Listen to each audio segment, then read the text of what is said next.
Bueno, buenas tardes para todos los que están conectando. Estamos ahora admitiendo a todos los que están en sala de espera. ¿Qué más, César? ¿Cómo vas? Buenas tardes. ¿Cómo está Jorge y demás compañeros? ¿Cómo has estado? Bien, bien, hermano. Trabajando mucho.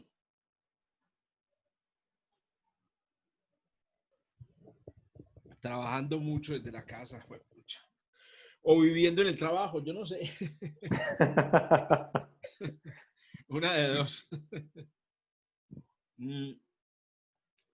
Pero tus cursos, Jorge, siguen normal en la universidad. Normal en la universidad. Yo dicto, fui profesor obviamente de la Antioquia, pero también dicto cursos de cátedra de otra universidad.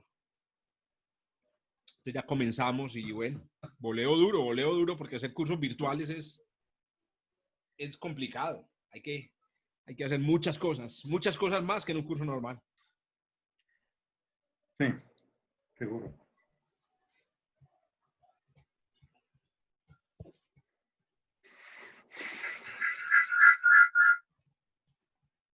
Muy bien, ahí nos estamos conectando ya. Vamos a darnos ahí hasta las 30 pasaditas, 6:30 pasaditas y arrancamos. ¿Y hoy qué estás tomando, profe? ¿Piña colada? Ah, ya sabía que me la iban a velar. Ya sabía que me la iban a velar. Claro, piña coladita. Por los que no se han extinguido. Usted puede decir, no, Juan, que es jugo de guanábana. Todo En una bien. copa, con ese color, difícil que sea jugo. El estilo ojos. También es cierto. Ahorita, a ver, ¿quién fue el que me preguntó? Uno de los participantes me preguntó por enlace en Zoom. Me tocó volver a enviarlo por correo. ¿No le llegó? No sé si es que no llegó la primera vez. Sí, señor, fui yo. Ah, perfecto. Fui yo, excelente. pero es que no sabía que era el mismo link de la clase pasada. Ah, bueno, perfecto. Ah, sí. Vamos a conservar el mismo link para todas las sesiones. Sí, Sí, señor. de todas maneras, ahí se los envío otra vez para que lo tengan a la mano. Bueno, voy a ir compartiéndoles.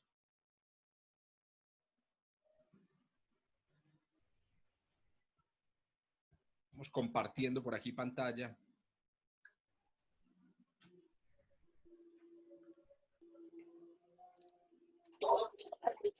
Mientras vamos llegando todos.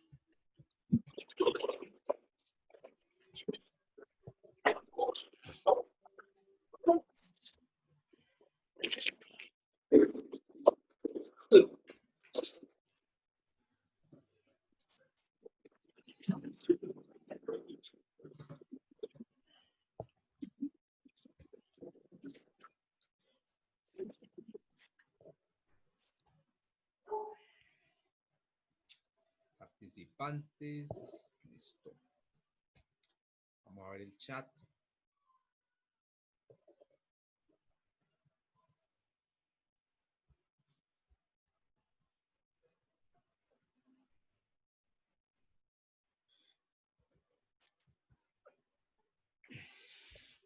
A ver quién llegó por aquí. Ya llegó. ¿Quién es?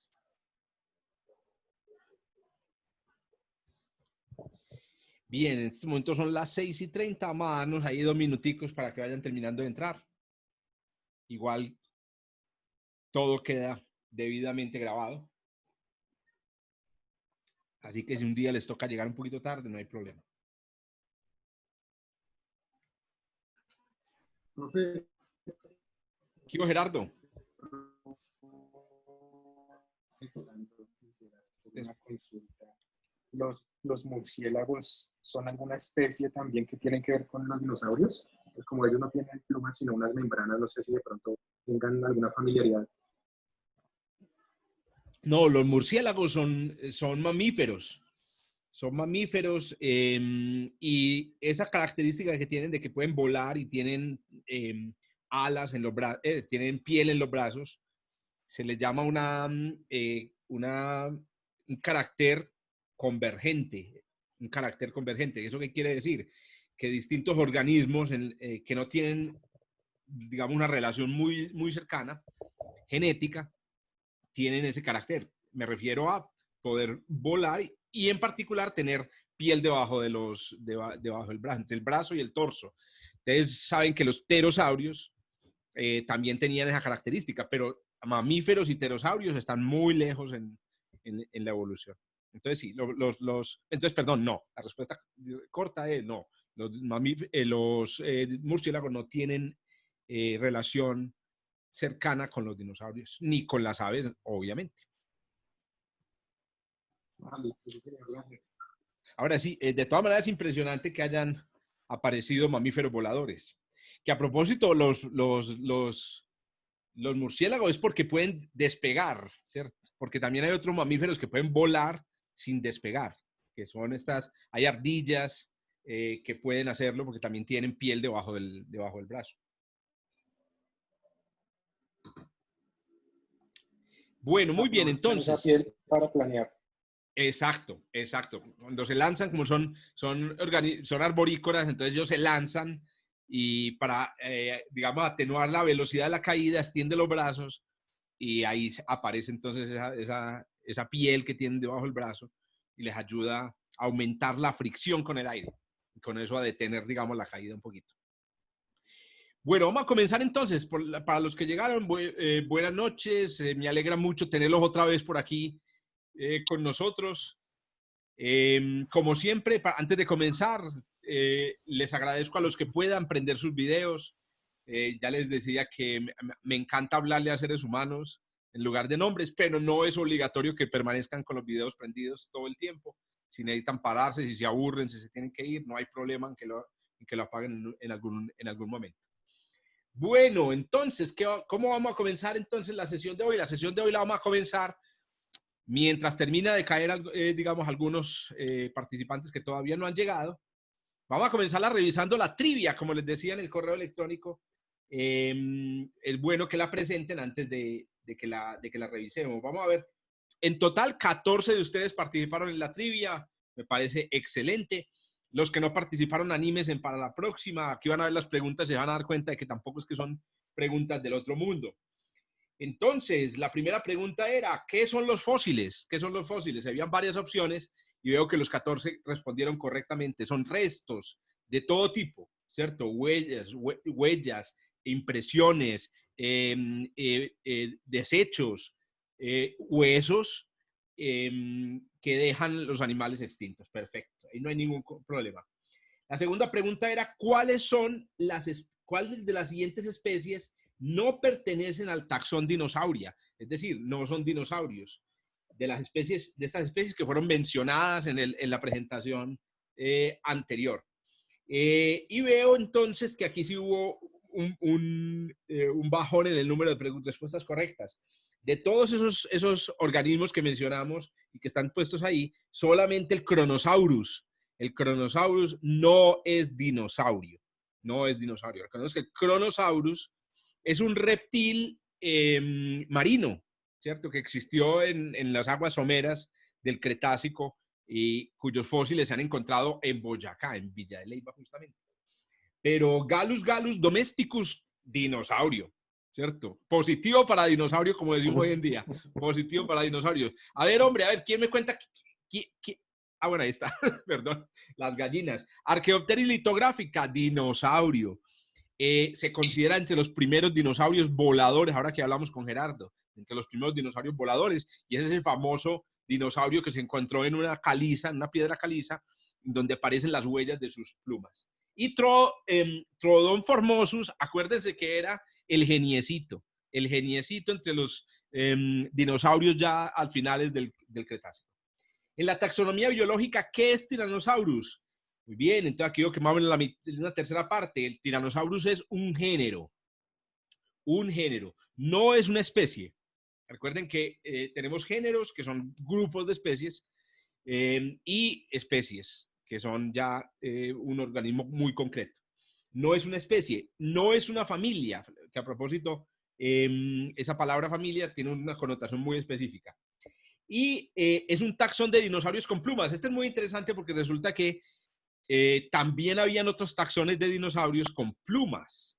No solamente los tiranosáuridos tenían plumas, habían otros dinosaurios con plumas. Bueno, un dinosaurio terópodo más grande que el Tyrannosaurus Rex.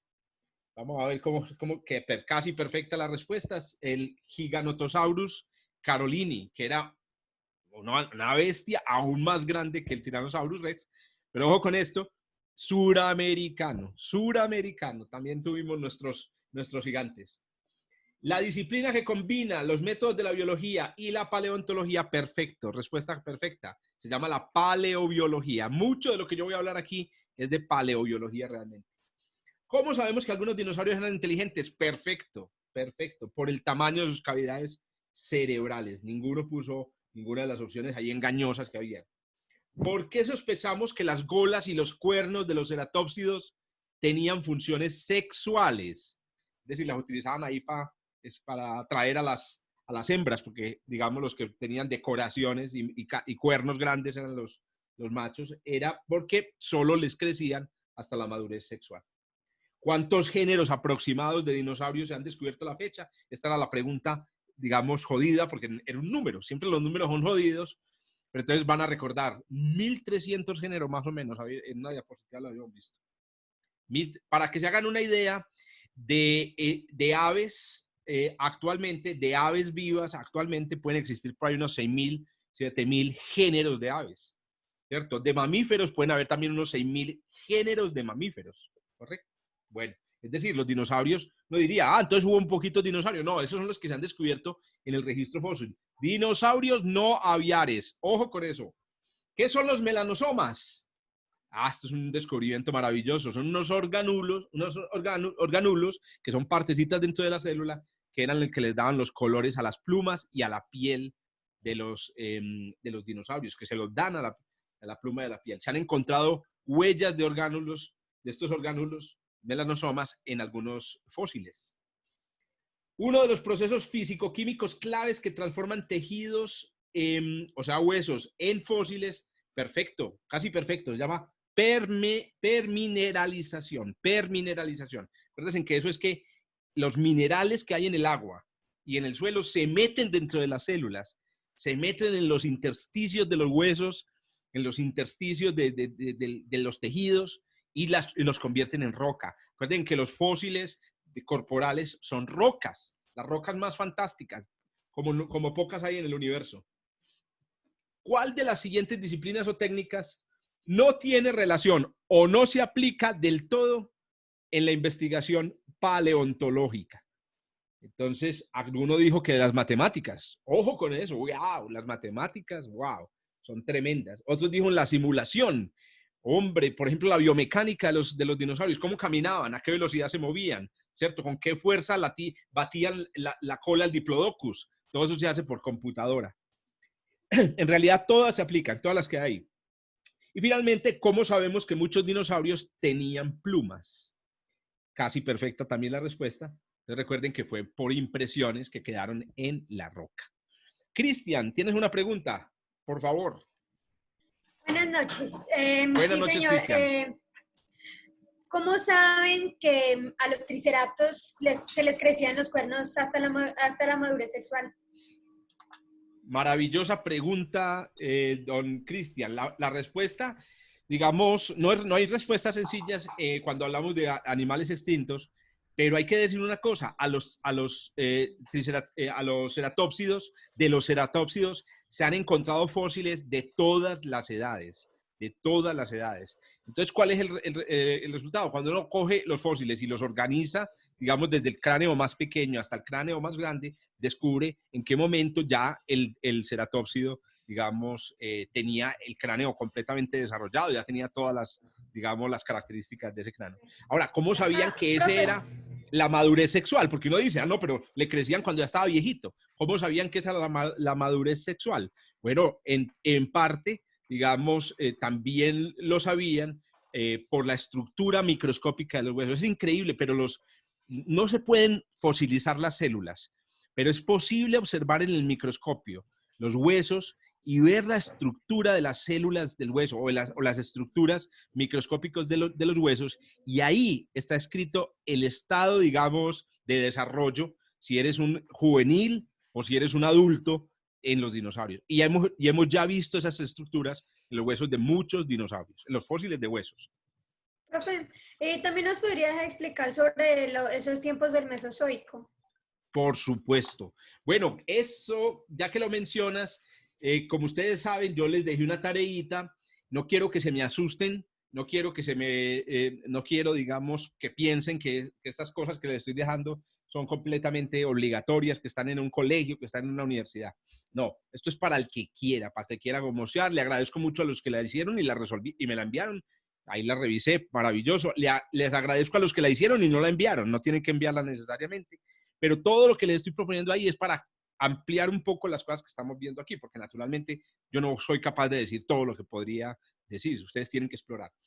Entonces, precisamente, ¿por qué lo menciono en relación con tu pregunta? Porque hoy vamos a hablar del tiempo, aunque puse esta tarea aquí porque se relacionaba con el libro Hace Tiempo, que espero que todos hayan consultado, que hayan conocido, que hayan descargado. Qué libro tan hermoso, producido en Colombia. Hace Tiempo. Ahí está el link para que lo descarguen si no lo han descargado. Bueno, entonces no le demos a esto más largas, hombre, muchachos, qué cosas son las que hay que hablar. Recuerden que por favor me interrumpen cuando quieran y yo voy a tratar de hacer algunas pausas para respirar, tomar, a ver, pregúnteme mientras me tomo aquí un traguito de juguito de guanábana. ¿Alguien iba a decir algo? Bueno, listo. Entonces comenzamos con nuestra segunda sesión del curso de dinosaurios. Hoy vamos a tratar el tema, o vamos a tratar de desarrollar lo que más podamos, la pregunta de quiénes eran los dinosaurios. Perdón, ¿quiénes son los dinosaurios? ¿Quiénes son los dinosaurios? Es decir, vamos a tratar de entender el lugar de los dinosaurios en la historia de la vida. Y para eso justamente tenemos que comenzar hablando del tiempo. Ubicar a los dinosaurios en el tiempo. Recuerden que yo siempre tengo aquí al principio de la diapositiva como los temas, para que ustedes se vayan dando una idea de por dónde vamos. Pero no siempre, si ven el video, no siempre los temas terminan siendo de los que hablo. ¿Por qué? Porque a veces me extiendo en respuesta, me emociono con ciertos temas. Entonces, pero las diapositivas que ustedes ven finalmente siempre van a estar con los temas que vimos definitivamente. Bueno, muchachos, entonces, la primera idea para entender no quiénes, sino cuándo fueron los dinosaurios, es conocer este libro maravilloso. ¡Wow, muchachos! Yo no soy geólogo, pero soy científico. Y como científico y como niño que le gustaron las ciencias y que no he dejado de ser, siempre me he maravillado por las cosas increíbles que logra la ciencia. La ciencia ha logrado leer el libro de la historia de la Tierra en las rocas, en una cosa que llamamos, o que yo llamo las páginas de rocas del libro de la Tierra. A esas páginas se las llama técnicamente estratos geológicos, los estratos geológicos. Se pueden ver, me imagino que algunos de ustedes lo habrán visto, por ejemplo, cuando uno va por carretera por aquí por Colombia, se ven mucho. Yo estuve en Chile el año pasado en un eclipse, ¡wow! Espectacular. Chile, eran montañas donde se ven los estratos. No se ven los estratos fácilmente en todas partes. Hay ciertos lugares donde hay más posibilidad que hayan estratos, o sea, visibles, que en otros. Estratos hay en todas partes. Estoy refiriéndome a los visibles. Este, por ejemplo, es un cañón en una región seguramente desértica en los Estados Unidos y ustedes pueden ver los estratos por las diferencias de color que hay entre ellos. Ahora bien, la primera cosa sorprendente sobre los estratos es el tiempo o la información del tiempo que guardan. En un lugar, digamos, con cierto nivel de ritmo de formación de estratos, 5 metros de estratos conservan la historia de 1 millón de años de geología y de biología. 5 metros. Eso da cuenta de varias cosas. La primera, de lo lento que es el proceso de formación de los estratos. Los estratos se forman muy lentamente.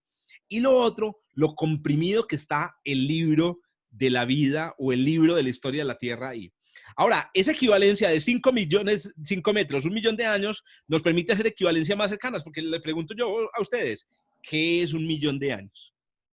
¿Tendrá uno una idea de lo que es 1 millón de años? No, imagínense, 1 millón de cumpleaños, 1 millón de parrandas de 31 de diciembre. ¿Cuánto putas es 1 millón de...? Ay, qué pena las palabras, se me van a escapar, es inevitable, a veces se me vuelan, pero yo aquí tengo amigos que no quiero que digan nunca palabras. Una manera de entender lo que es 1 millón de años es, por ejemplo, entender que ese es más o menos el tiempo de evolución del género Homo. O sea, el género al que pertenece nuestra especie. Desde los, digamos, Homo erectus, que fueron nuestros primeros antepasados en África, todos negros. En estos días leí un dato súper bacano, les quiero decir. Desde hace 1.2 millones de años, la piel del género Homo es negra. Y eso se sabe por los genes, y además eso demuestra una cosa interesante, y es que no hemos tenido pelo corporal por 1.2 millones de años. ¿Por qué? Porque ustedes no sé si sabían que el color negro de la piel se debe a la presencia de melanina en una capa delgadísima de la superficie de la piel. Si a usted le cogieran esa capa, es una capa de una fracción de milímetro, ¿cierto? Una persona de color negro tiene una capa de una fracción de milímetro con mucha melanina. Esa es la diferencia que nos separa de las personas de color negro. Pues resulta que ese es el color original de nosotros, muchachos. El color original. Solamente fue recientemente que nos blanqueamos. Nos blanqueamos. Eso es 1 millón de años. Bueno, en esa misma escala, 50 centímetros, o sea, algo menos que la longitud de una pierna, equivalen a 100.000 años. 50 centímetros de estrato son 100.000 años. Otra vez uno dice, pero es que uno, ¿de dónde sacas esa? Bueno, pues resulta que 100.000 años es más o menos, pónganle atención, lo que llevan los Homo sapiens en la Tierra. 100.000 años.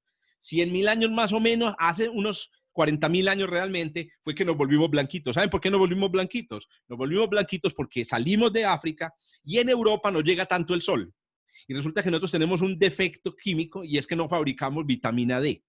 No somos capaces, nuestra maquinaria biológica no fabrica vitamina D. Una de las maneras de fabricar vitamina D es con el sol, pero en Europa, donde hace menos sol, no podemos. Entonces, ¿qué pasó? Imagínense, éramos negros y llegamos a un lugar donde no hay sol, cero vitamina D. Entonces empezaron a morirse los negritos que llegaron allá, hasta que un día nació un mutante que tenía poca melanina. Ese mutante era blanquito y empezó a producir vitamina D y era lo más de animadito, lo más de alebrestadito. Y claro, consiguió novia y tuvo hijos. Y ahí vienen todos los blancos de la Tierra, 40.000 años. Eso está en 50 centímetros, en 50 centímetros nomás. Y si usted sigue para abajo, en 5 centímetros de estrato nomás están los últimos 10.000 años de la historia, que son los 10.000 años es lo que lleva la agricultura. La agricultura en 5 centímetros y de ahí siga para abajo. ¿Cuántos son 100 años? 100 años serían algo así como medio milímetro, ¿cierto? Es decir, el libro de la historia de la vida de la Tierra está escrito en unas páginas donde el tiempo está súper comprimido. Y ahí está también la historia de los dinosaurios. Ahí está la historia de los animales extintos de los que estamos hablando en este curso. Ese nivel de compresión se ve mejor en lugares como este. Yo no sé si alguno de ustedes ha estado en el Cañón del Colorado. Yo tampoco, exacto. Es decir, el Cañón del Colorado es un lugar maravilloso. Ojalá vayan algún día, ojalá vayamos. Yo espero poder ir un día. En el Cañón del Colorado pueden haber perfectamente 1.000 millones de años de estratos. 1.000 millones de años. Si uno se baja hasta el fondo donde está el río Colorado, puede encontrar rocas del tiempo cuando no había ni siquiera animales multicelulares. Y cuando llega a la superficie se encuentra fósiles de dinosaurios. Es increíble, es toda la historia de la vida en la Tierra en un cañón. Hay que ir al Cañón del Colorado, aunque uno todavía no pueda leer ese registro. Bueno, al estudio de los estratos se lo llama estratigrafía. Y hay una pregunta muy importante para hacerse en la estratigrafía y es, ¿cómo lo saben? ¿Cómo saben que ese tiempo es el que llevan los estratos ahí? ¿Cómo saben de qué tiempo es un estrato, etcétera? Hay unos principios básicos de la estratigrafía que hay que conocer si eres un buen paleontólogo y si eres un buen geólogo. Y son estos principios que aplican todos los paleontólogos. El primer principio es, los estratos más superficiales son los más recientes. Muy sencillo, ¿cierto? Si usted se encuentra un esqueleto ¿cierto? Se encuentra un hueso fosilizado en la superficie del desierto en Villa de Leyva y excava 3 metros y se encuentra otro hueso, obviamente el hueso que estaba más arriba es un hueso más reciente. Ya sabe, pues, 1 metro de cavar en Villa de Leyva, oh my God, son miles de años en 1 metro, ¿correcto? Bueno, el segundo principio de la estratigrafía, los estratos son horizontales. Eso quiere decir, básicamente, que no importa que usted vea aquí cambios de color. Si usted ve cambios de color, no importa. Si los estratos están organizados de forma horizontal, las rocas, a pesar de que dan cambios de color horizontalmente, corresponden a la misma edad. El tercer principio es biológico. Distintos estratos contienen distintos fósiles. Jorge, se da la misma métrica a nivel mundial, no importando como las clases de montaña. Muy importante. Ahora, el nivel, o sea, la profundidad a la que está un estrato dado no es el mismo en todos los lugares. Okay. Por ejemplo, en Villa de Leyva, en la superficie, usted puede encontrarse los estratos del Cretácico, ¿correcto? Pero aquí en Medellín o en las montañas, en el oriente antioqueño, tal vez usted tenga que excavar 20 metros para llegar al Cretácico. Entonces, no están a la misma profundidad. Ahora, la relación entre ellas tampoco siempre es la misma. Esa proporción que les dije de 5 metros. A ver, ¿cómo era la proporción para que la recordemos? 5 metros, ¿cuánto tiempo es? 1 millón de años. 5 metros es 1 millón de años. Perfecto. O también lo pueden decir así, 50 centímetros, que es un brazo. ¿Cuánto es? 50 centímetros. Esa sí está más difícil. 50 centímetros son 100.000 años. Correcto. 100.000 años. Muy ¿Por bien. qué ocurren esas capas? Muy bien, esas capas ocurren porque la arena y las rocas que se están formando en la superficie van cayendo por gravedad al suelo y van quedando enterradas por arena y rocas que surgieron posteriormente. Inclusive algunos de estos estratos pueden ser el fondo de océanos o el fondo de ríos. Entonces, claro, el río existe mientras haya agua. El agua se seca y básicamente, ¿qué pasa? Viene arena, tapa la arena que ya viene el río, después llega otro río y vuelve y deposita otra vez ahí arena. Y así, esa superposición de arena y de polvo va formando los estratos. Por eso es tan lento. Por eso es que son tanto tiempo para hacer 5 metros, porque es un proceso despacio. Por ejemplo, en el fondo del río Cauca hay sedimentos de nuestra era que llaman el Holoceno. Algunos lo llaman también el Antropoceno. Y esos sedimentos están acumulándose. Y en 1 millón de años, el río Cauca va a estar aproximadamente a 5 metros bajo roca, ¿cierto? Bueno, quiero insistir en que esa equivalencia no es universal, no es para todos los lugares de la Tierra. Hay lugares en donde los estratos se forman más rápidos, otros donde forman más despacio. Profe, sí, en la represa de Prado, alguna vez estuve por allá de paseo y habían estratos que se veían de formas onduladas. Muy interesante.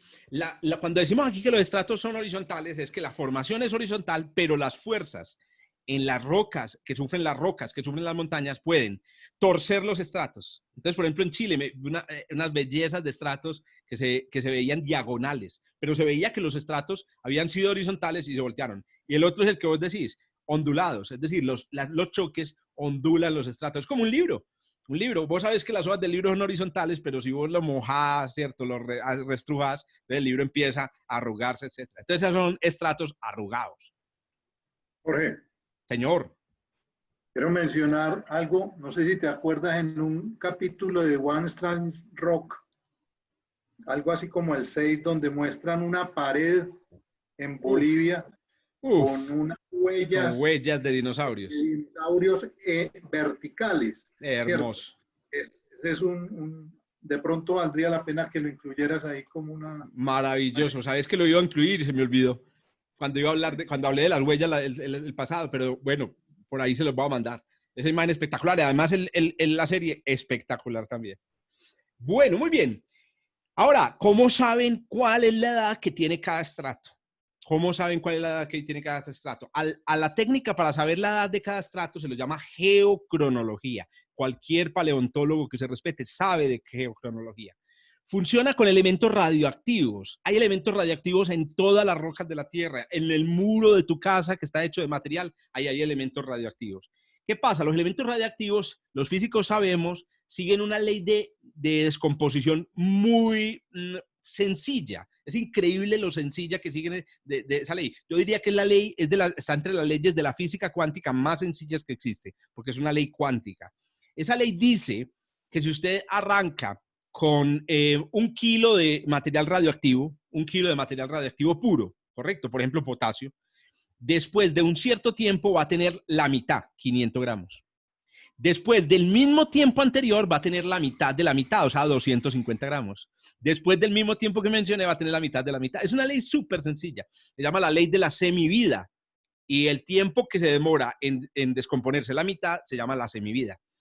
Entonces, usando esta ley, también la ley de decaimiento exponencial, los físicos y los geocronólogos son capaces de determinar la edad de las rocas. La idea es muy sencilla, me imagino que todos entienden. Usted llega y se va a su trabajo de campo paleontológico o geológico, porque normalmente esto lo hacen geocronólogos, que son geólogos. Usted saca una muestra de un estrato, correcto, una roca, y en esa roca busca cuánto elemento, por ejemplo, voy a citar uno de los elementos que utilizan, uranio, cuánto uranio 238 hay. Y entonces usted encuentra que la roca tiene mucho uranio 238, mucho. Entonces, ¿usted qué dice? Está nuevo, la roca está nueva, mijo. En cambio, usted se va para otro lugar, otro país, saca una roca, extrae el uranio y encuentra que hay muy poquito uranio. Entonces usted dice, wow, el uranio ya desapareció. Ah, no, entonces porque esa roca es muy vieja. Y uno puede calcular, sabiendo cuánto uranio hay en la roca hoy, cuántas semividas han transcurrido desde que el uranio llegó a la roca. Claro, hay unas truculencias en el método. Una de ellas es, a ver, usted coge una roca y mide cuánto uranio hay y le da poquito uranio. Pero hay 3 posibilidades. Primero, que la roca sea muy antigua.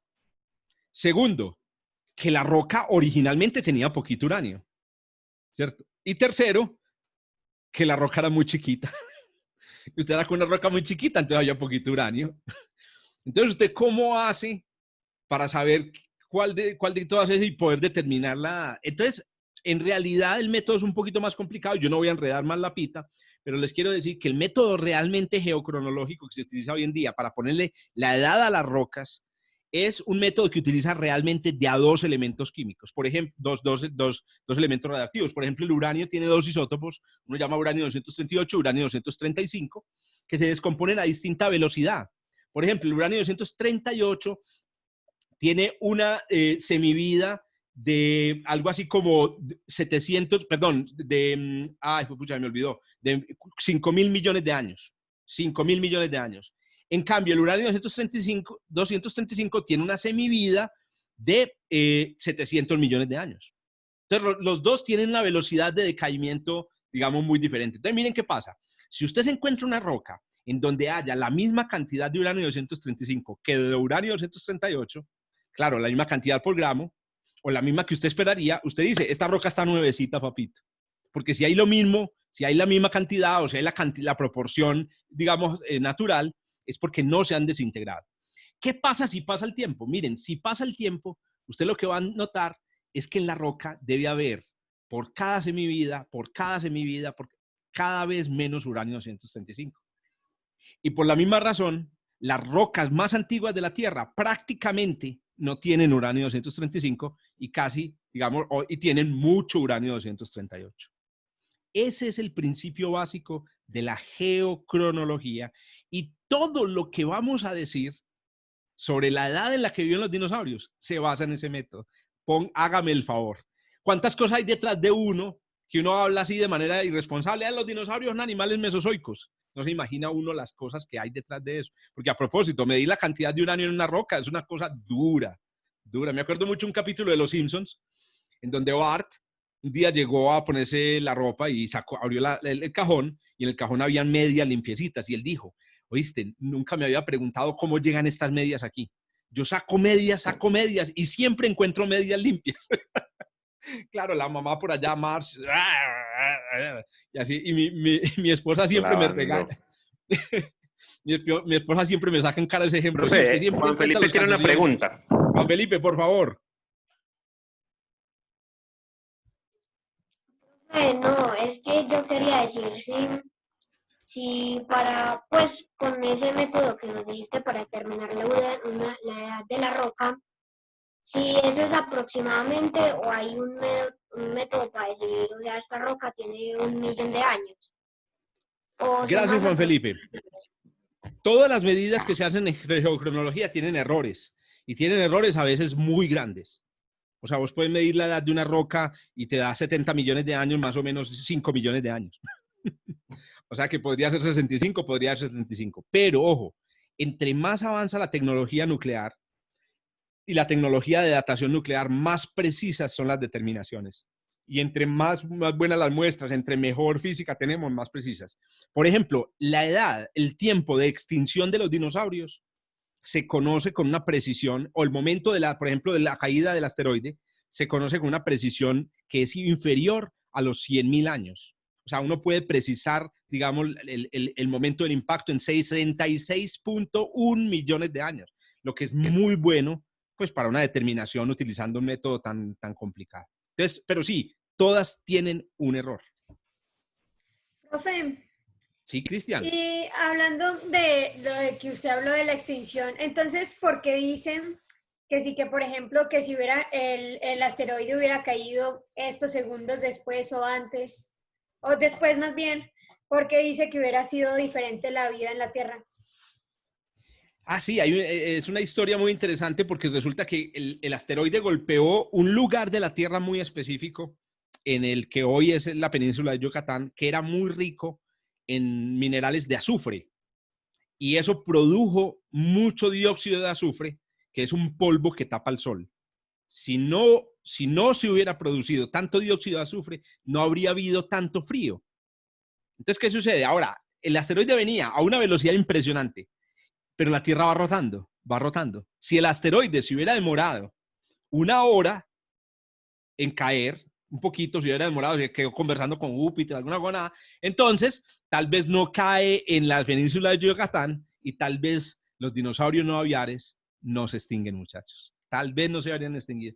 Por 1 hora, por 1 hora estuvimos a punto de conocer los Tyrannosaurus Rex, perdón, la versión moderna, los animales evolucionados a partir del Tyrannosaurus Rex.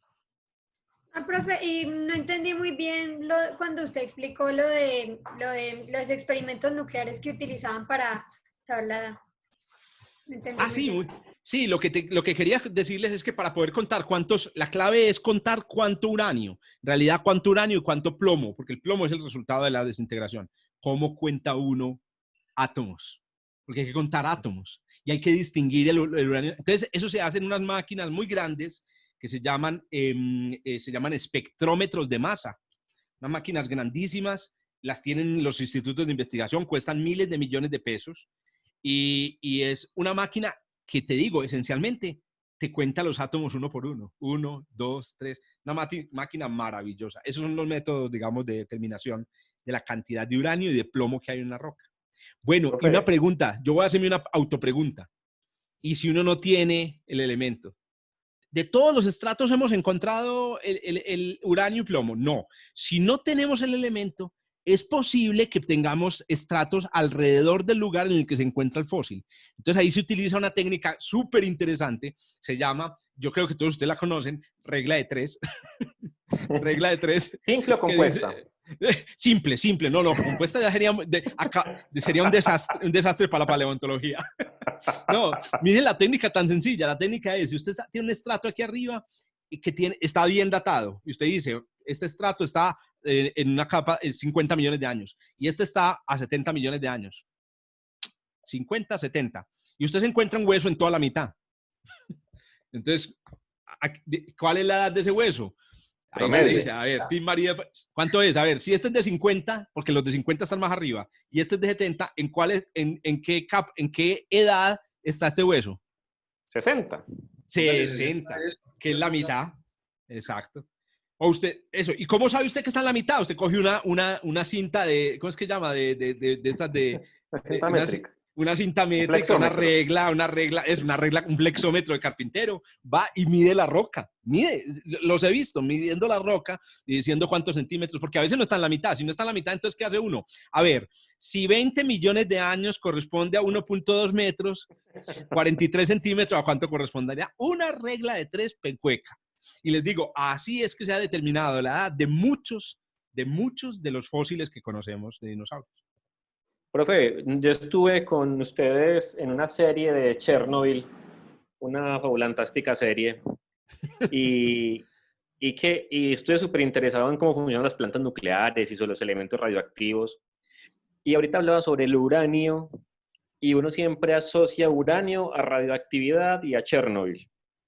Y a radioactividad como algo que es malo y como algo que nos hace daño. Pero nos dices que eso está en las rocas y está en los elementos que se encuentran en la naturaleza.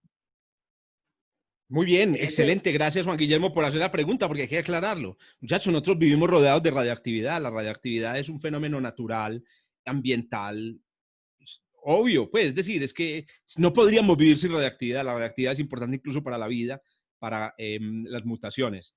¿Cuál es el problema con las centrales nucleares y con los accidentes nucleares? Que haya una radioactividad mucho más alta que la ambiental. En los reactores nucleares si se produce un desastre, el problema es que no se producen fácilmente desastres. Miren el desastre de Chernobyl que se produjo en el año 80. Desde el año 80 hasta acá, ¿cuántos desastres han habido? Hubo uno en Fukushima en el 2011. ¿Saben cuánto radioactividad se liberó al ambiente? Nada.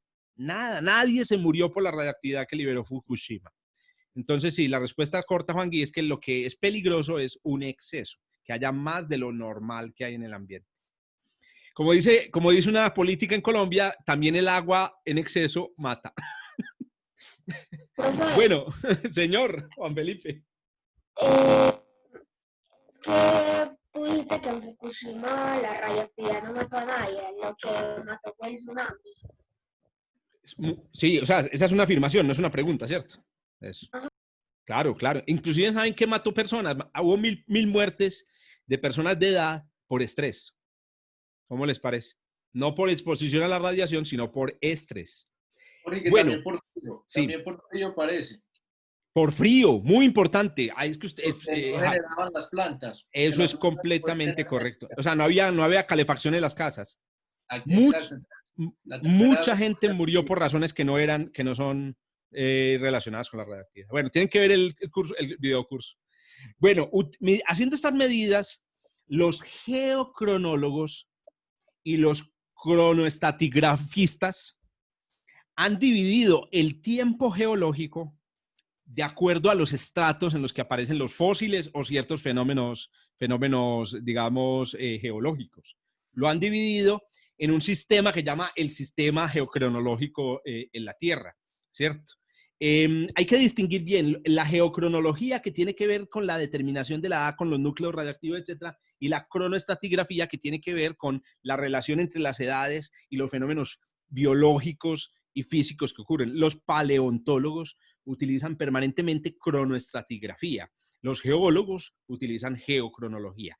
Y en la geocronología, a los periodos de tiempo que están separados claramente por eventos normalmente geológicos o biológicos, se dividen en lo que se llaman en 4 tipos de periodos o de intervalos de tiempo. Los eones, por ejemplo, nosotros estamos en el eón fanerozoico. Fanerozoico significa reciente, visible. Fanerozoico significa la vida visible. Se dividen en eras. Entonces, por ejemplo, el fanerozoico se divide en 2 eras, el mesozoico y el cenozoico. El mesozoico es el que nos interesa a nosotros. Ese fue el periodo de dominio de los dinosaurios no aviares. Las eras se dividen en periodos. Por ejemplo, hay 3 periodos en el Mesozoico: el Triásico, el Jurásico y el Cretácico. Y dependiendo del sistema, esto lo maneja una autoridad internacional, los periodos se pueden dividir en épocas. Es muy famosa, por ejemplo, el Holoceno. El Holoceno es la época en la que nosotros estamos viviendo. Es la época que corresponde a los últimos 11.000 años. 11.000 años son los últimos 5 centímetros de estratos. El Holoceno, los estratos del Holoceno miden 5 centímetros de profundidad.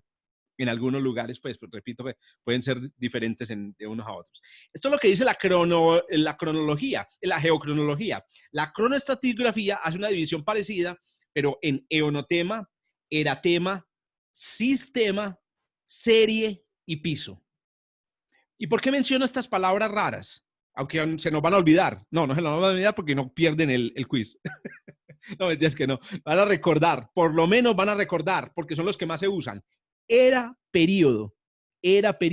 mesozoica, periodo cretácico. Y en el sistema cronoestratigráfico van a recordar sistema y piso.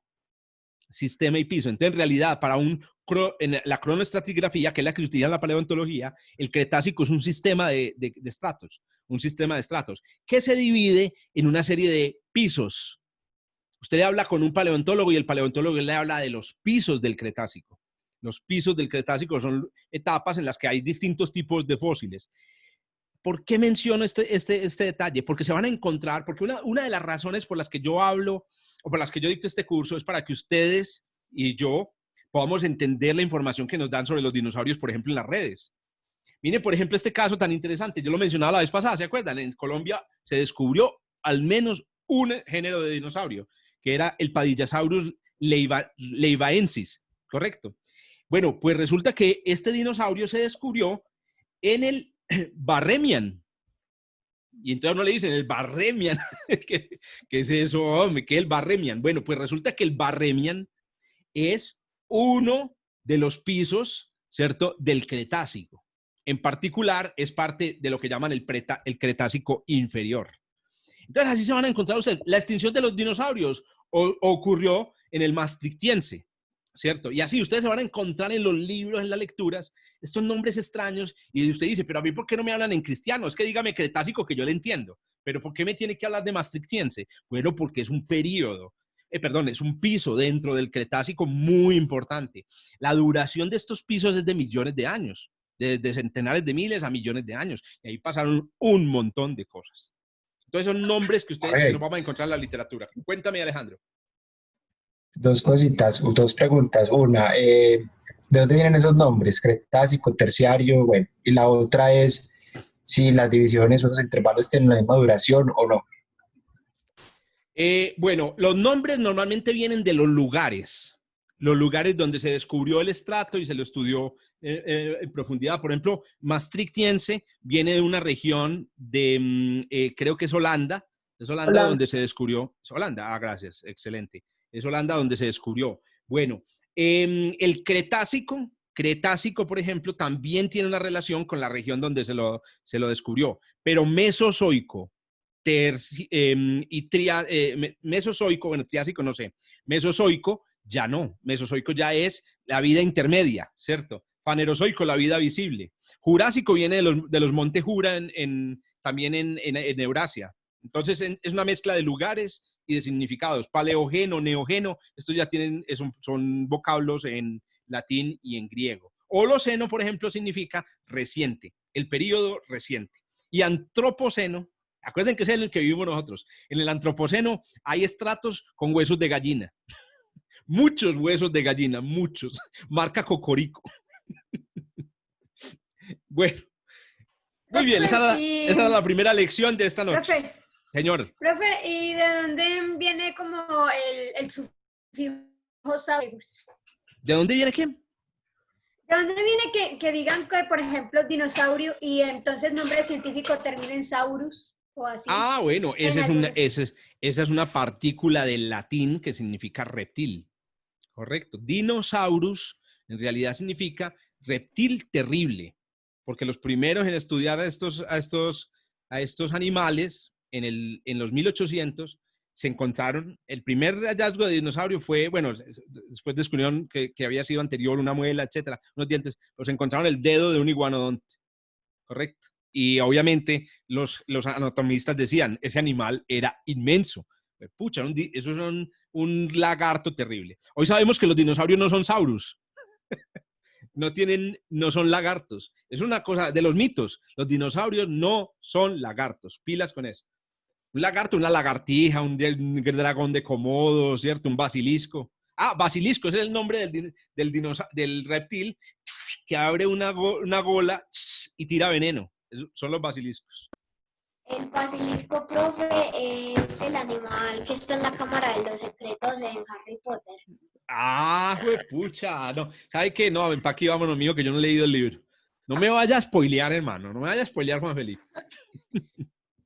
Bueno, los dinosaurios vivieron no aviares, surgieron y vivieron durante el Mesozoico. Ahora, ¿cómo era el mundo en el Mesozoico? Yo primero que todos ustedes saben, no sé por qué no me está funcionando aquí la animación, que la Tierra por dentro tiene una consistencia pastosa. En realidad es sólida, pero tiene una consistencia pastosa. Y esa consistencia pastosa produce, dependiendo, digamos, de ciertos efectos, gravedad, por ejemplo, la gravedad juega un papel, también el movimiento de calor dentro de lo que llamamos el manto. Eso hace que la piel de la Tierra, que es lo que llamamos la corteza, se mueva, ¿correcto? La corteza de la Tierra es delgada, no es como otros planetas como Venus, que tiene una corteza muy gruesa, y está fragmentada, como una cáscara de huevo duro, en lo que llamamos las placas tectónicas, que seguramente la mayoría de ustedes conocerán. Entonces, ¿qué sucede? Los movimientos de esos pastosos muy lentos que ocurren dentro del manto de la Tierra desplazan las placas tectónicas y la parte que emerge en la superficie de las placas tectónicas, que llamamos los continentes, entonces cambia de posición. Eso implica entonces varias cosas. La primera, la geografía. La geografía de la Tierra ha cambiado. Bueno, yo me imagino que aquí están viendo este número que está variando aquí. Este número que está variando aquí es millones de años. Y comenzamos en 250 millones de años, que es el principio del Triásico.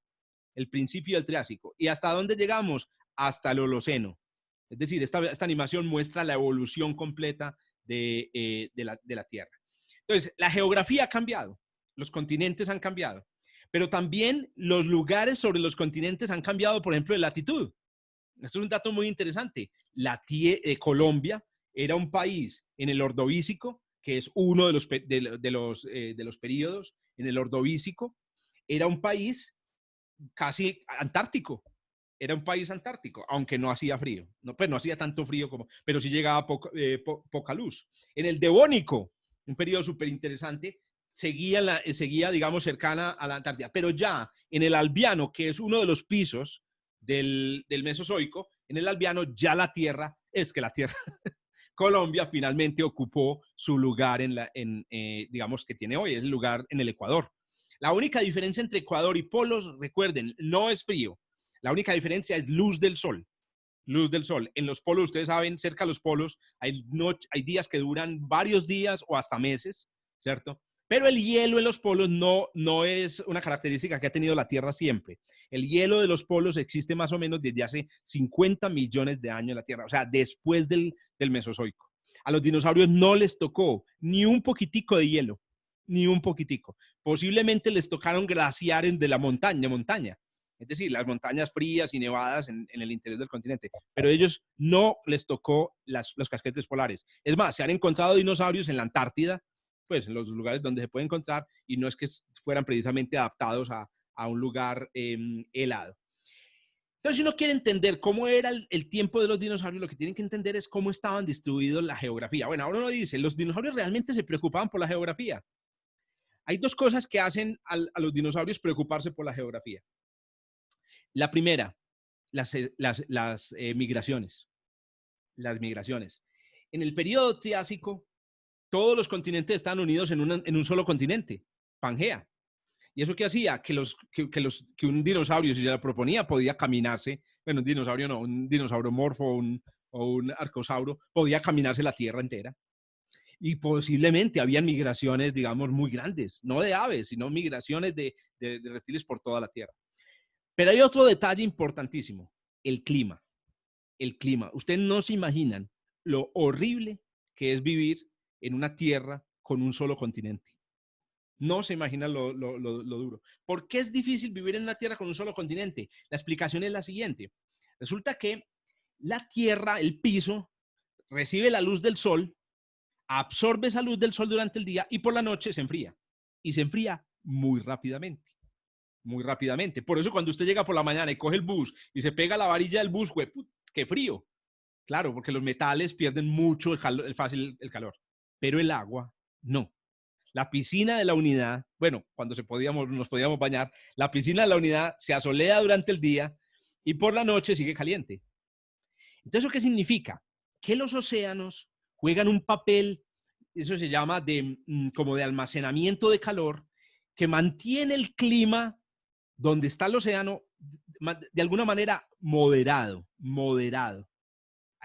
Pueden haber tormentas, etcétera, pero está moderado. Un continente completo tiene un clima muy variable, temperaturas que van desde los 40, 50 grados en el día, en la mitad, hasta 10 grados bajo cero en la noche.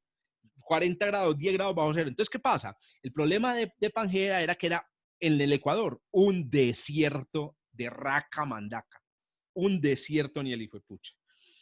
En el Jurásico, este era el paisaje del Triásico. El paisaje del Triásico, que fue el paisaje en el que surgieron los dinosaurios, era un paisaje desértico. Se parecía más a los desiertos, digamos, de los Estados Unidos o el desierto del Gobi, un lugar reseco, poca vegetación, etcétera, por el efecto de la geografía.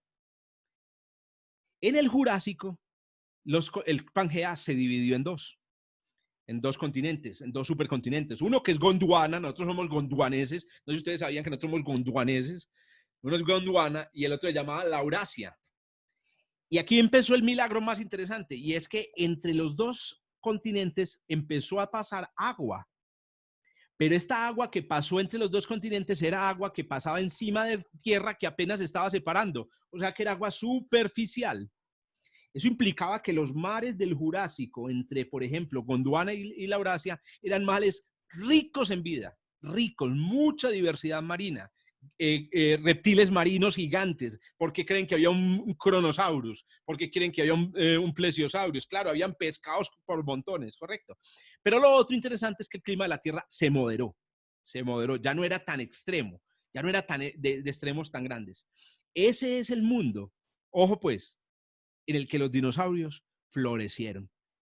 Si usted le pregunta a un tiranosaurio rey, lo revive y le dice, venga, ¿cuándo fue que los dinosaurios pasaron más bueno en la Tierra? Ellos les van a decir, parce, en el Jurásico. ¡Qué delicia el Jurásico! Parque Jurásico era la Tierra, ¡qué delicia! Ese fue el momento de arrancada de los dinosaurios. Aunque hay que advertir que en el Cretácico fue el momento de mayor diversidad. Habían más grupos de dinosaurios. Bueno, y finalmente, el Cretácico se caracteriza casi por la geografía actual. Pero entre las cosas que pasan en el Cretácico, muy interesante, es el choque entre continentes. Entonces, en el Cretácico empiezan a formarse grandes montañas. En el Cretácico y posteriormente al Cretácico se choca la India con Asia y se forma el Himalaya. Que a propósito, la formación del Himalaya, algunos paleoclimatólogos dicen es la causa de los casquetes polares. Los casquetes polares se formaron por dos razones. Primero, porque el CO2 disminuyó, cayó bruscamente porque empezó a llover mucho en la región de la China. ¿Por qué? Porque las montañas hacen llover. Las montañas muy altas hacen que se dé. Entonces, al llover, cae lluvia ácida. Eso baja el CO2, eso enfría la tierra. Pero hubo otro detalle muy interesante. Y es que cuando se unieron Panamá con Colombia y se cerró este paso aquí entre el Pacífico y el Atlántico que existía en el Jurásico, entonces resulta que el agua muy caliente, muy cálida del Caribe, daba la vuelta y subía hasta la región ártica, llevando mucha humedad. Y cuando llegaba a la región ártica, caían unas nevadas de padre y Dios mío. Esas dos cosas crearon los casquetes polares de la Tierra. Y eso ocurrió más de 10 millones de años después de que se extinguieran los dinosaurios. Por eso los dinosaurios no vieron nunca los casquetes polares de la Tierra. Bueno, miren la geografía de Sudamérica. Miren que Sudamérica realmente tenía un océano interior, pero no un océano somero. No era un océano profundo como el Pacífico. Y miren también, muy interesante, Norteamérica. Norteamérica tenía un océano que dividía estos dos bloques de tierra, que eran súper importantes en la geografía de la historia de los dinosaurios. Correcto. Muy bien. ¿Alguna pregunta sobre, bueno, el Cretácico tuvo una característica además biológica muy linda? Y es que en el Cretácico surgieron las frutas. En el Cretácico aparecieron las flores, las plantas con flores, que producen frutos. Y por eso algunos dicen, los dinosaurios del Cretácico fueron los que mejor comieron, marica, los que mejor comieron. Es que antes en el Jurásico comían la porquería. Imagínese usted ver un pino. ¿Usted qué saca de comida un pino? Bueno, los dinosaurios de un helecho. Los dinosaurios del Jurásico y el Triásico les tocaba comer helecho. Y eso fue, pucha, el hecho al almuerzo, el desayuno, el hecho al almuerzo, el hecho a la comida. Eso es lo que había para comer, papito. Bueno, los que estamos hablando de los dinosaurios que estaban en la base de la cadena trófica, de la red trófica, que son los dinosaurios herbívoros. Por los carnívoros, no, esos comieron bueno siempre. Bueno, ¿alguna pregunta? Hasta ahí. En los estratos se puede saber si en esa época hubo hielo ahí en esa superficie o no es posible saberlo. Sí, por supuesto, muy interesante. Hay huellas en los estratos, en la geología, de la presencia de hielo, porque el hielo es muy pesado y porque erosiona las cosas. Por ejemplo, la forma del Valle de la Aburrá, uno diría, el Valle de la Aburrá, ¿por qué tiene forma de valle? Entonces uno dice, no, pues porque hay un río en la mitad. Sí, pero miren la quebrada que tenemos, no es un río, una quebrada. Los que hayan estado en Santa Fe de Antioquia, yendo para la costa, pasando por el Cauca, se darán cuenta de lo que es un valle fluvial. Es un río en la mitad con una montaña gigantesca, y el río es cavando, pero el Valle de la Aburrá es una coca. Entonces, los paleoclimatólogos o los geólogos dicen, el Valle de la Aburrá en realidad pudo ser labrado por un glaciar, un gigantesco glaciar en el último periodo glacial que fue barriendo la roca y dejó el hueco que vemos hoy, que después lo llenó un riecito. Entonces sí, las huellas de los glaciares quedan en la roca. La forma de la roca, los glaciares son ríos muy lentos, pero van arrastrando roca y las rocas van girando y se van redondeando. Entonces, volviendo el tipo de rocas o la forma de las rocas, también sabes si hubo glaciares. Correcto. No, yo no me imagino el día que se derrita la Antártida. La Antártida se va a derretir lamentablemente si no hacemos nada. Y debajo hay unas rocas con, muchachos, fósiles hasta para botar para el cielo. Lo que pasa es que nadie los va a recoger porque van a estar muertos. No, entiendes que no lo quiero tampoco ser tan pesimista. Dale. Profe, disculpa, ¿me podrías volver a repetir por qué había tanto cambio de clima en el primer periodo del Triásico? Claro, con mucho gusto y muy importante que lo entiendan. Recuerden, el clima en la Tierra es más variable que en el mar. Solo tienes que recordar eso. Miren cómo es de rico el clima en la playa. No puede dormir en la playa, ¿no? Y no solamente se debe a que es fresco, que es cálido. Claro, las playas nuestras son en el Caribe. Si vos te vas para Italia o te vas para Inglaterra, el clima de la costa es un clima más benigno. Y la razón es que el agua mantiene la temperatura regulada. Es como una especie de aire acondicionado, la misma agua del mar. En cambio, en el centro de un continente, lejos del agua, el día hace mucho calor y por la noche hace mucho frío. Mucho calor, mucho frío, mucho calor, mucho frío. Eso mata hasta lo... Entonces, ¿qué pasa? En el Triásico era casi todo continente, Pangea. Y por eso los extremos térmicos eran muy grandes. En cambio, durante el Cretácico ya era más cálida, ya era más sabrosa la cosa, más reguladita. Ya habían estaciones como las que hay hoy. Hoy tenemos estaciones en el norte y en el sur, pero en el Triásico no era tan sencilla la cosa. Bien, muy bien. Tercer concepto de la noche, el concepto de evolución. Sí, claro. Tengo una pregunta, hermano, que yo supongo que ya no estamos quietos. Pues que esas placas tectónicas no hay alguna razón para que diga que así nos vamos a quedar. Debe haber alguna proyección de cómo se van a seguir moviendo y en qué se irá a parar. ¿O qué sabes de eso? ¿O estoy diciendo locuras? No, ninguna locura. Se han hecho modelos. Bueno, los que están locos son los que los hacen, los que hacen los modelos. Se han hecho modelos proyectando hacia el futuro, extrapolando hacia el futuro los movimientos de los continentes actuales. Y ya se ha calculado que en unos 200 millones de años, para que anoten ahí en el Google Calendar, en unos 200 millones de años vamos a volver a tener Pangea. Se llama Pangea Futura. Entonces, los continentes van a volver a conectarse. A unirse, correcto. Aunque yo, Jorge Zuluaga, creo que en 200 millones de años hay suficiente tecnología para que los seres humanos paremos la deriva continental. Yo no sé si será bueno que la paremos, pero yo creería que es bueno pararla. Por ejemplo, les voy a decir una cosa que va a ser la deriva continental. Yo no sé, ¿ustedes ya fueron a hacer un crucero por el Mediterráneo o no? Yo tampoco, exacto. Por el Caribe sí, pero por el Mediterráneo no. Bueno, el Mediterráneo se está cerrando, se los advierto. Si los europeos no hacen algo, esa huevonada descierra. Y cuando descierre, se va a secar Oiga, y la secada del Mediterráneo va a ser histórica, histórica. Ya ha vivido varios periodos de sequía y en el fondo del Mediterráneo hay unos salares gigantescos. Eso básicamente se evapora, se vuelve un desierto ahí y eso quedan unos salares gigantescos y van a perderse todas las cosas bonitas del Mediterráneo hasta que paremos la deriva. ¿Y cuándo se secará? Ah, bueno, no, tranquilo que son como en 5 millones de años. Bueno, ya es que no sé la escala realmente.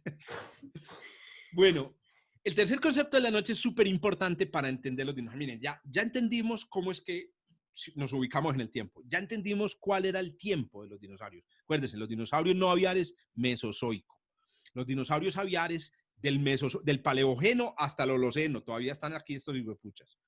Y ya entendimos un poco, nos hicimos una idea de cómo era el mundo. Triásico, desierto; Jurásico, un paraíso; y Cretácico, un paraíso también, digamos, ya con montañas y con nevados. Pero lo mejor, con fresas. Bueno, mentiras que no sé si la especie que produce la fresa se producía en ese momento, pero ya habían frutas, ya habían fruto en ese momento. Bueno, ¿qué pasó? Espérate un momentico, volver a cargar. A ver qué fue lo que pasó aquí. Un bajón de internet, entonces te bajó la presentación. Muy raro. Vamos a mirar.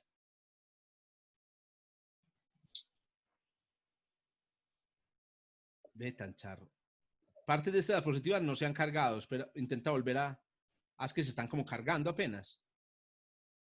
Muy charro. Vamos a mirar esta. Sí, parece que... Eso es Google. ¿Estará muy pesado? No, yo no creo que sea muy pesada. Porque, pues, yo sí pongo imagencitas, pues trato de poner imágenes buenas, pero tampoco. Ay, fue pucha, sí, señor, ve. Google nos deja Profe, Profe, pero tengo usted una puede, consulta. Profe, es que las puedes descargar en PDF No, y venga, proyectar vamos en PDF, que es más a sencillo. reiniciar, vamos a reactualizar la presentación de pronto si es eso. pero Perdón. profe, usted puede Sí. activar el acceso sin conexión. Entonces ahí sí Uy, no tiene excelente, problemas. buenísima idea. A partir de ahora lo voy a hacer para que no me pase esto que está pasando con las diapositivas. Profe, tengo una consulta. Por Nosotros favor. sabemos hace cuánto existieron los dinosaurios, pero ¿cuánto tiempo existieron los dinosaurios desde que iniciaron a vivir? Muy bien, el dato es, los dinosaurios no aviares, entre 230 millones de años y 66 millones de años. Eso quiere decir más o menos 170 millones de años. 170 millones de años. El diablo. Es que es impresionante. O sea, a los dinosaurios les tocó Pangea y después les tocó la Tierra común y corriente. Les tocó la deriva continental. Les tocó, perdón, el cambio en la forma de los continentes. Es tremendo tiempo. Son el grupo de animal diverso más exitoso y longevo de la historia. Inclusive, yo como soy un admirador número uno de los dinosaurios, lo considero el más hermoso y el más exitoso y el más todo, pucha, todo. Bueno, la evolución es la que explica de dónde salieron estos animales. ¿Y qué es la evolución? La evolución es algo así como yo lo voy a llamar como una especie de máquina de diversidad. Una máquina de diversidad. Es una cosa que coge la vida y la hace diversa, la hace distinta, ¿correcto? Por eso es que es tan duro ver perder diversidad en Colombia. Tenemos el mayor número de especies de aves, ocupamos el segundo o tercer lugar, mayor número de especies de mariposas, y vemos perder diversidad. Eso es antievolutivo, correcto. Ahora bien, ¿cómo se explica la diversidad entre los dinosaurios siendo unos organismos utilizando la evolución? Para eso tenemos que entender un par de ideas muy importantes en evolución. Entonces consideren esto como una especie de microclase de biología, pero yo sé que ustedes ya vieron biología en el colegio, algunos lo vieron en la universidad, no importa, vamos a volver a revisar una cosa. La primera cosa súper importante es la idea de que si usted arranca, por ejemplo, con el que se considera el primer, dinosauromorfo, que se llamó Prorodactylus, Prorodactylus es el nombre del género de hace 250 millones de años, y coge el Tyrannosaurus Rex. Entonces usted lo que está viendo ahí son los dos productos de la evolución que tienen básicamente la misma causa. La evolución creó estas dos cosas. Cuando digo creó es entre comillas porque no hay nadie detrás de la evolución. La evolución, por eso, que crea estas dos cosas a partir del mismo ancestro común. Eso es la evolución, crear estas dos cosas. Miren la diferencia de tamaño, la diferencia funcional, la diferencia anatómica. Uno tiene plumas, el otro no tiene plumas. ¡Qué maravilla es la evolución! Ahora, ¿qué no es la evolución? La evolución no es esto, ¿cierto? La evolución no es esa transición como si fuera como la que sufre uno en el colegio, en la universidad o en la vida, que pasa de ser un animal que come con la frente, ¿cierto? Cuando estamos, como somos bebés, a ser personas súper refinadas comiendo en restaurantes franceses. Esto no es la evolución no funciona así y tampoco funciona para los dinosaurios. O sea que esa imagen que hemos visto de los dinosaurios, donde muestran un dinosaurio, después muestran una cosa que es como entre un dinosaurio y una ave, una cosa que es más parecida a una ave y finalmente una ave, eso también es pamplinas. Así no funciona la evolución. Este dinosaurio no creó el gorrión, aunque él dice que sí. Él dice, y lo otro, el gorrión no es, digamos, mejor que este dinosaurio. El gorrión simplemente es una especie más en un proceso de creación de diversidad. Lo bueno de la diversidad es eso, no hay nadie mejor. ¿Qué es mejor? ¿Un colibrí, cierto? ¿O un reptil? Hace poco descubrió un nuevo género de reptil en Colombia, científicos de la Universidad de Antioquia. En realidad no hay mejor. Son dos puntos en la diversidad. Bueno, pero entonces, ¿cómo ocurre el proceso? Esta es realmente la manera como ocurre el proceso evolutivo. Como el proceso evolutivo conduce, como les decía al principio, desde el antepasado más antiguo hasta las gallinas. Lo primero que se ve es que no es un proceso lineal. Una gallina no es un Tyrannosaurus rex pequeño. No, el Tyrannosaurus rex ya no existe. Y el Tyrannosaurus rex no es este dinosaurio, este primer dinosaurio del Triásico. No, ese tampoco existe. La mayor parte de las especies que ha habido en la historia de la evolución en la Tierra desaparecieron, ya no existen. Y aún así, la diversidad presente se debe a antepasados anteriores. Entonces, la evolución es más bien un ciclo. Es un ciclo en donde usted tiene, primero, mucho sexo. Mucho sexo. O sea, gente reproduciéndose y gozando, digamos, creando copias. El sexo y la reproducción crea variabilidad. Esto es una cosa fantástica de la vida. No hay clones. Si los organismos de la Tierra fuéramos clones, no habría evolución. Ahora bien, resulta que usted crea muchos clones, pero no todos sobreviven. Algunos no sobreviven, no pasan la prueba, entonces se extinguen. Aquí estoy hablando de la macroevolución. Los que quedan crean copias de ellos, crean muchas copias, ¿cierto? Y esas copias muy diversas es lo que llamamos la diversificación. Y de esas, algunas se extinguen. Y las que quedan crean copias, y esa es la evolución, correcto. La evolución es básicamente un eterno ciclo de reproducirse, diversificarse, extinguirse, reproducirse, diversificarse y extinguirse. Y es un ciclo que ocurre en paralelo en muchos taxones, ocurre en paralelo en muchas especies, etc.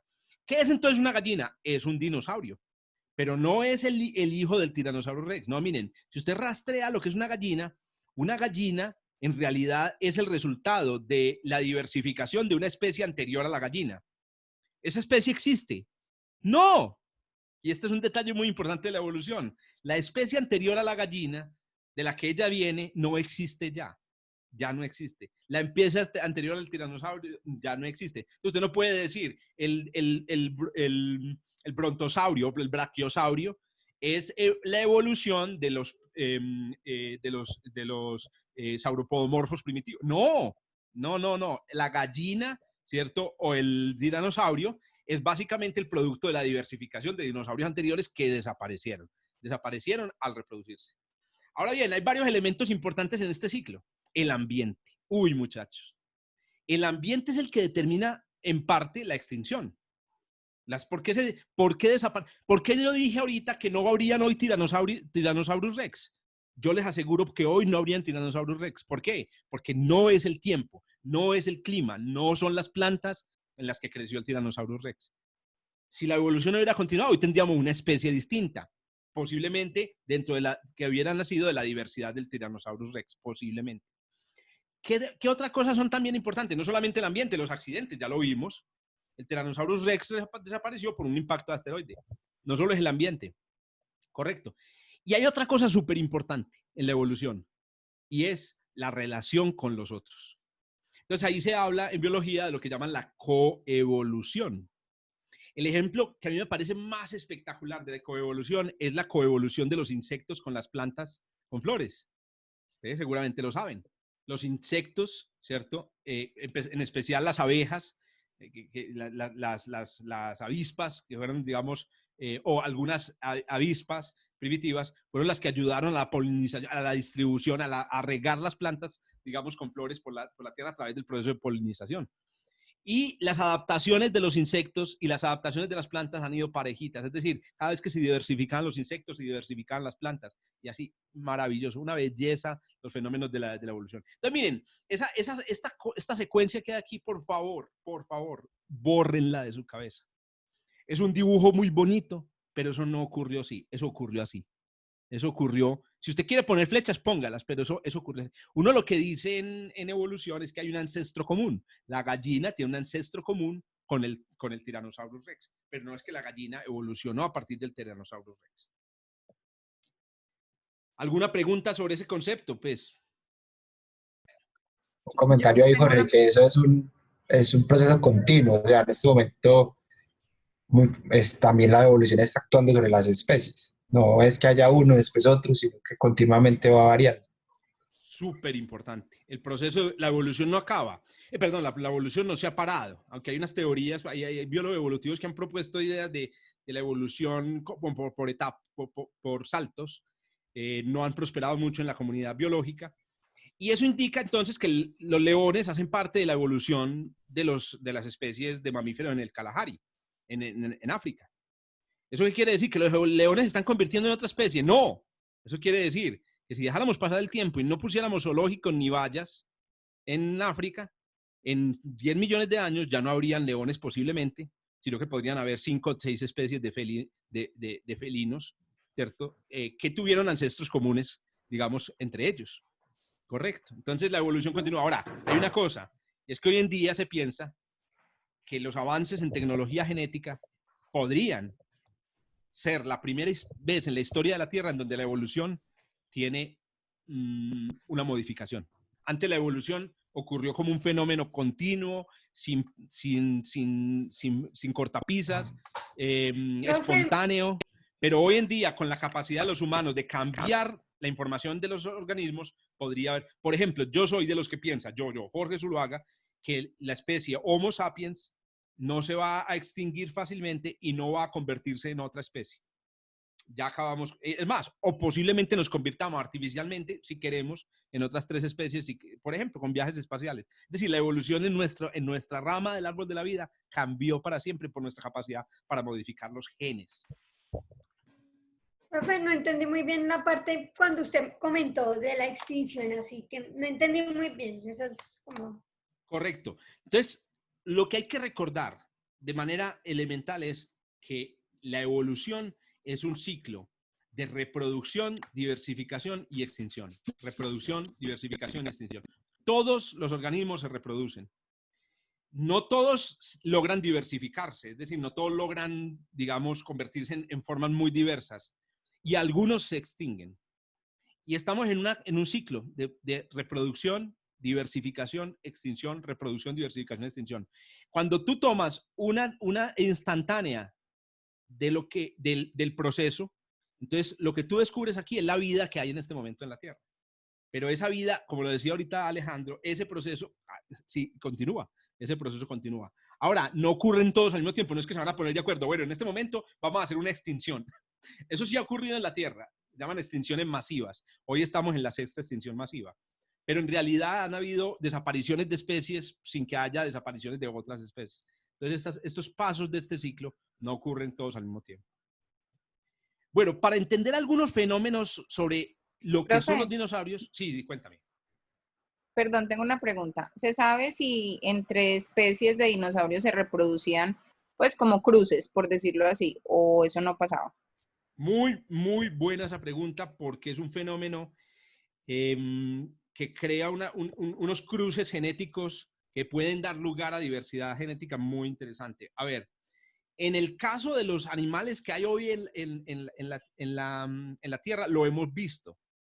Hemos visto cómo especies diferentes, logran cruzarse y producir, digamos, nuevas. Pero ¿qué sucede? En la mayoría de los cruces entre especies, por ejemplo, entre felinos, que hay leones con tigres, o entre équidos, ¿cierto? El asno con el caballo, se pueden producir cruces, pero los cruces no son fértiles.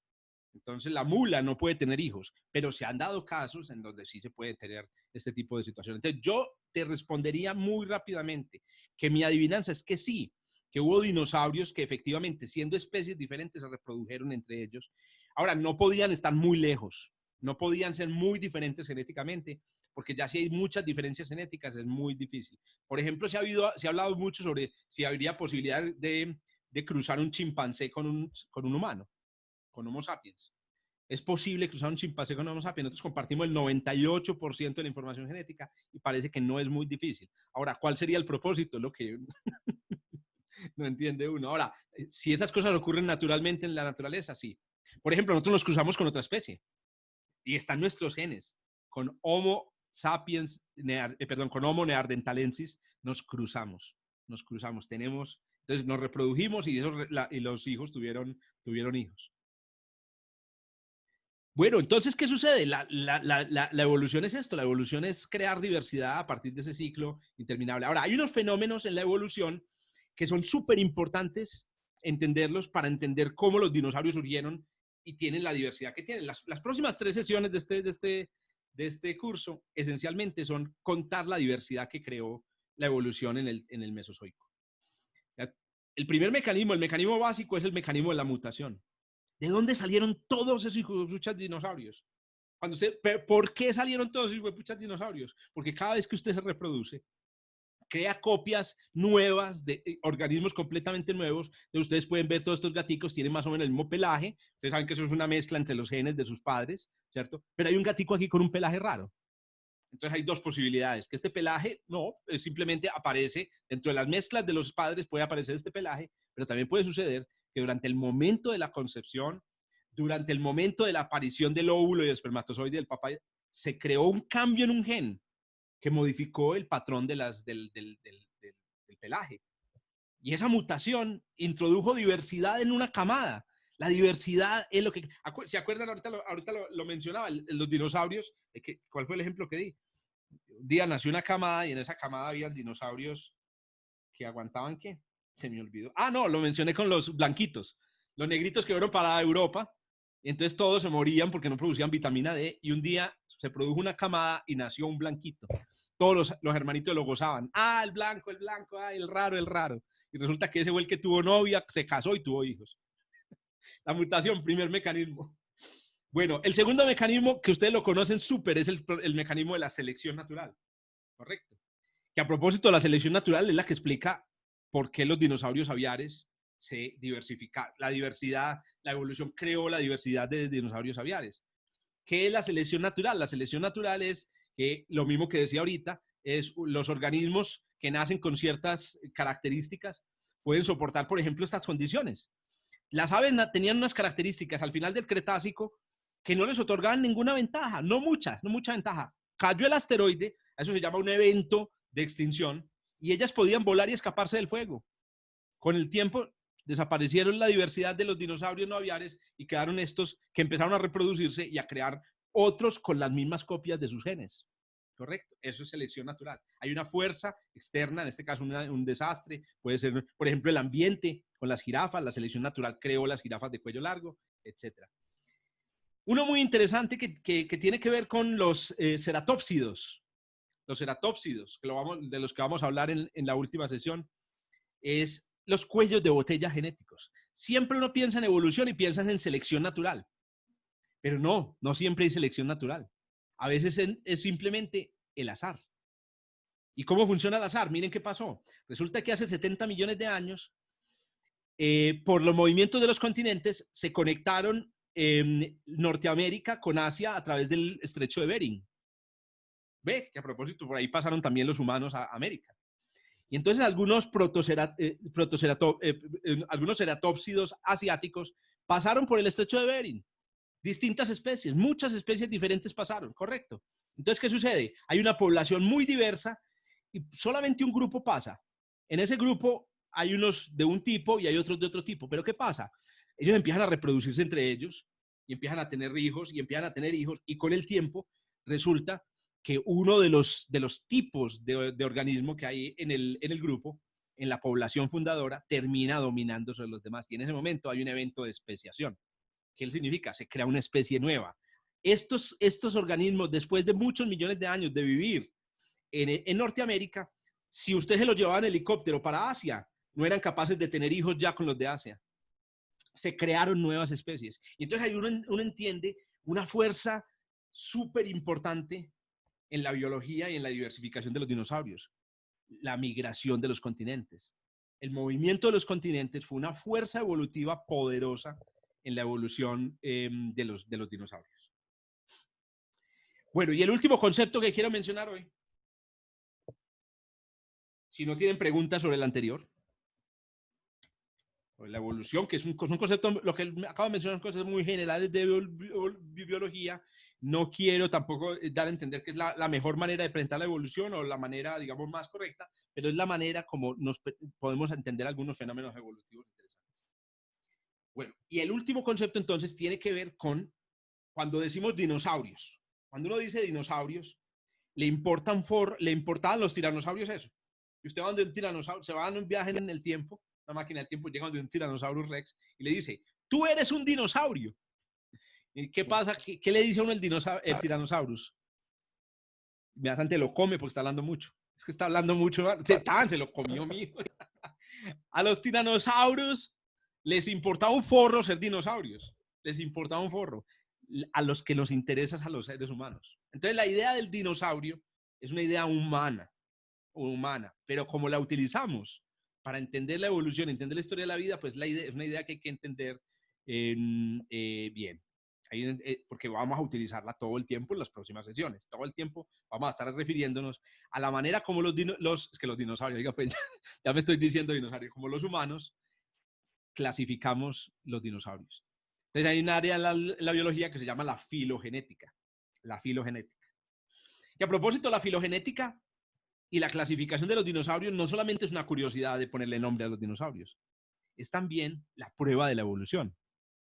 Una prueba de que hay evolución. Hay dos maneras de probar que la evolución ha ocurrido.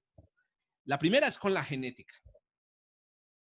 Es que, ¿cómo negar la evolución cuando yo comparto más o menos la mitad de mis genes con la mosca de la fruta?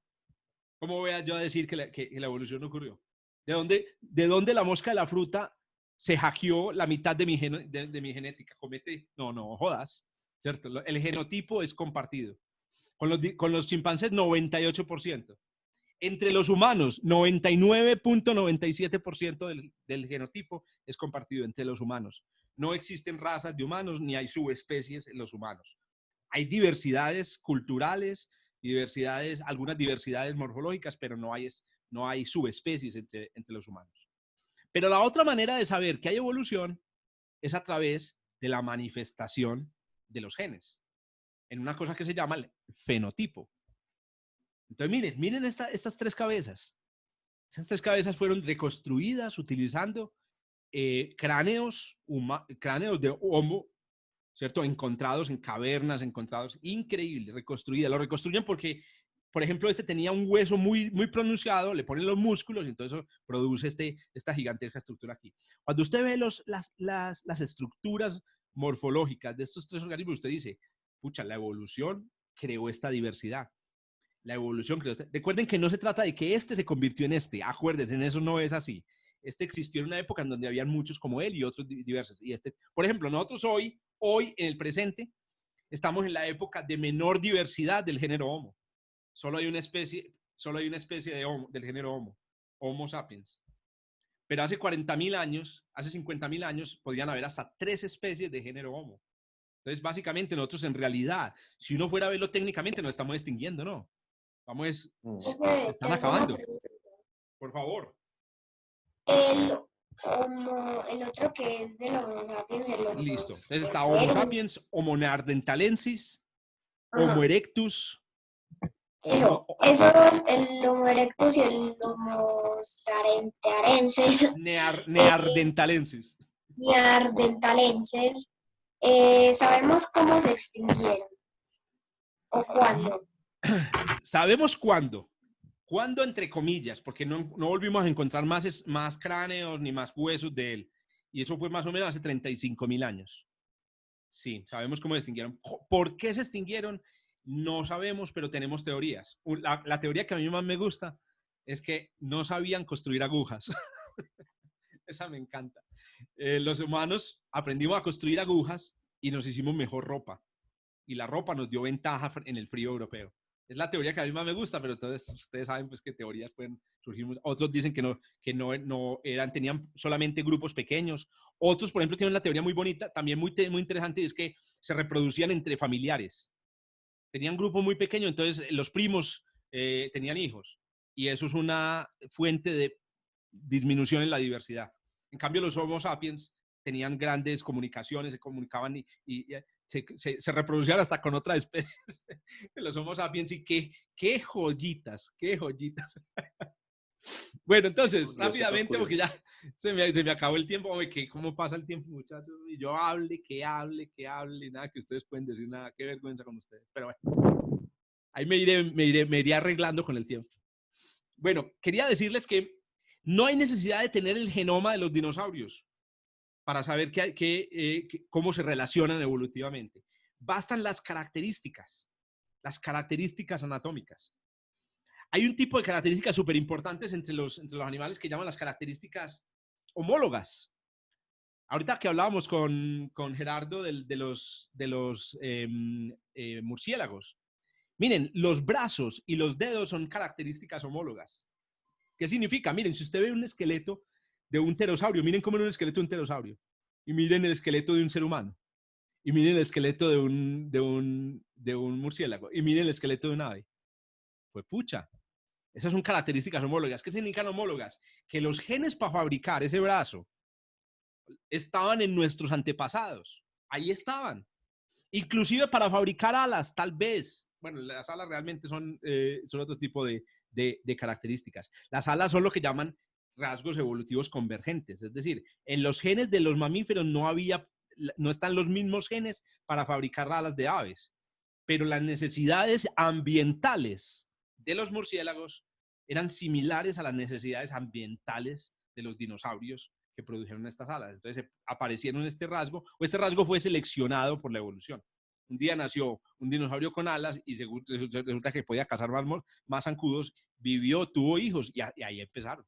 Bueno, estoy simplificando mucho la cosa. Pero finalmente el ambiente sí genera presión en la evolución. O sea, sí modifica. O es un asunto de la suerte, es que este salió con alas y afortunado salió con alas y triunfó y vivió. O realmente el ambiente sí genera una presión que lo lleva a un punto determinado. Eso último es lo que no ocurre. El ambiente no lleva a nada. El ambiente el ambiente lo que hace es, frente a los nuevos nacimientos, frente a los nuevos individuos que nacen, el ambiente pone retos. Entonces, por ejemplo, la de sabana africana, árboles con hojas muy altas. Entonces, ese ambiente pone retos. Entonces, los que nacen, que son de jirafas de cuello cortico, mueren de hambre, ¿cierto? Entonces, mira que el ambiente no hizo la jirafa. El ambiente es lo que es y básicamente las jirafas van apareciendo con forma de cuello largo porque son las que sobreviven, son las que resultan, digamos, tener hijos. Ahora bien, sí existe la coevolución. Por ejemplo, ¿por qué los árboles de la sabana africana tienen hojas tan altas? También porque los árboles que tenían hojas bajitas se los comieron y no se reprodujeron. Entonces, con el tiempo, los que nacían con hojas altas, entonces ¿qué sucede? Miren que va como una fuerza, van simultáneamente evolucionando. Los árboles y las jirafas, los árboles y las jirafas. Eso es lo que llamamos nosotros coevolución. Bueno, los caracteres es la manera como nosotros clasificamos a los organismos y es la manera como nosotros vamos a distinguir los dinosaurios a partir de ahora con los caracteres. Hay dos tipos de caracteres y ya voy a cerrar. Por ejemplo, miren estos dos una organismos. Preguntita antes. Señor, por favor. Aquí hacen una pregunta y es, en la anterior diapositiva, o sea, dos anteriores a esta, ¿podemos decir que todas las aves son pterodáctilos? ¿Esto porque todos tienen las alas en sus dedos? Muy interesante. No. En realidad no son, porque las alas del pterodáctilo, los pterosaurios, eran piel. En cambio, es un tejido distinto. La piel es un órgano. En cambio, las alas de las aves son plumas, que son queratinas, están hechas de proteína. A los pájaros no les duelen las alas, pero no las van a cortar, pues. No les duelen las alas. En cambio, a un pterosaurio usted le ponía un cigarrillo en una ala y él lo comía también. No, mentiras que no. Entonces, no, recuerden, lo que sí comparten, ojo pues, los pterosaurios con las aves es el brazo. Miren, los mismos huesos, ¿cierto? Entonces aquí tiene el húmero, ¿cierto? El húmero y el radio, ¿correcto? ¿Cómo se llama el brazo de aquí arriba? Cúbito. Ese es el húmero. Abajo está el Pero cúbito. de arriba Ese es el húmero. Cúbito, Y el otro es un radio, cúbito y correcto. radio. Eso. Miren que Así. tienen dedos. 5 dedos. Los 5 dedos son una característica, digamos, homóloga entre organismos que vienen del mismo antepasado común. 5 dedos. El mismo Tyrannosaurus Rex tenía realmente 2 deditos, pero es que los demás los tenía, ¿cómo se dice? Los tenía dañados. Los tenía dañados. Los gatos tienen 5 dedos. Bueno, los caballos perdieron los 5 dedos, solo tienen un dedo. Pero esas son características. Entonces, todos ellos sí comparten un antepasado común, pero esta característica, la del vuelo y la de las alas, es convergente. Apareció simultáneamente en varias líneas evolutivas. Bueno, no, vamos a parar ahí. De todas maneras, qué afán, hombre, para vivir 100 años. Hay muchas cosas para asimilar en la sesión de hoy. Y ven cosas Profe. más sabrosas. Sí. Que me enteré que el 17 tendremos clase, ¿o no? El 17, El lunes o sea, dentro de festivo. 8 días, es lunes festivo. No vamos a tener clase por una razón muy sencilla, porque el lunes festivo, no es que no, porque es que algunos ya empezamos a trabajar, yo ya empecé a trabajar y la verdad disfruto como un chucho los lunes festivos. Nunca los había disfrutado tanto. Entonces el próximo lunes vamos a hacer un break y más bien al final del mes vamos a tener una fecha adicional. Si están amañados, si ya para la 4ª sesión, yo veo que no vienen sino 5, yo acabe esto, hermano, acabamos eso ese día. Ahora que tienen que venir todos a partir de ahora. Bueno, muy bien. Gracias, profe. Oiga, los quiero mucho por sentarse ahí esta hora y media. Y acuérdense, tenemos una trivia, una tareita sencilla. La tareita, no sé, espero que les guste.